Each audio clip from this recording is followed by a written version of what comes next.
U.S. President Donald Trump confirmed that he asked Prime Minister Netanyahu not to take military action against Iran that could disrupt ongoing nuclear talks with the Islamic Republic. The statement from the president confirmed a New York Times report detailing a phone call between the two leaders last week in which Trump warned the Israeli leader not to make a decision to strike that would not give the U.S. time to change his mind. Asked by reporters if he told Netanyahu not to target Iran, Trump said, "I'd like to be honest. Yes, I did. I told him it would be very inappropriate right now because we're very close to a solution." Iranian officials are now reportedly agreeing to pause uranium enrichment in exchange for the easing of sanctions and the release of frozen funds. U.S. Middle East envoy Steve Witkoff says that he's sent the parties new terms on reaching a truce between Israel and Hamas.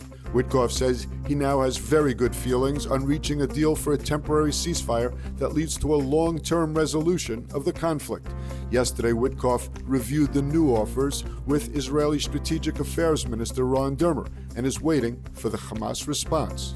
According to reports, in the new Witkoff hostage for ceasefire proposal, 9 living hostages would be released, one fewer than the previous version.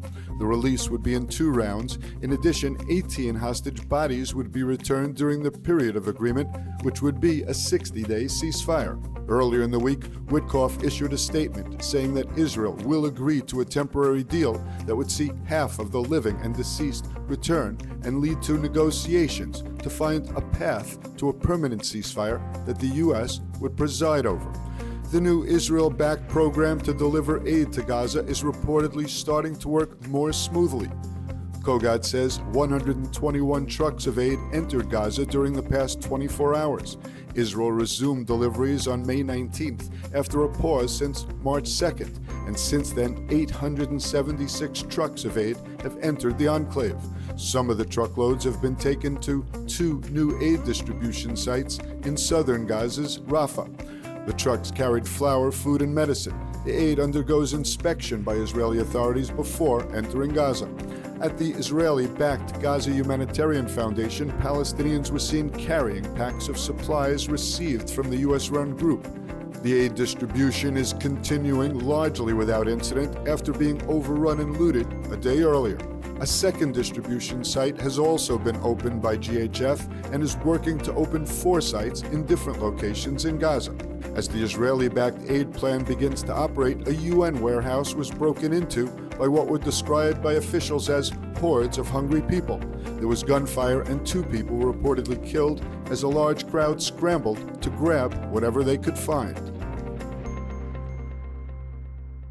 Experience the power of truth with ILTV News. If you're looking for quality content and captivating visuals, join our news community and become an integral part of our team as we embark on a mission to unveil the real Israel, dismantling the web of lies and misinformation that surround reporting on Israel.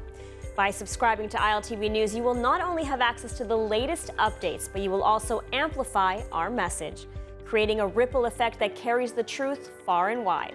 Subscribe today and help reshape the narrative. Available on the web, Android, and Apple.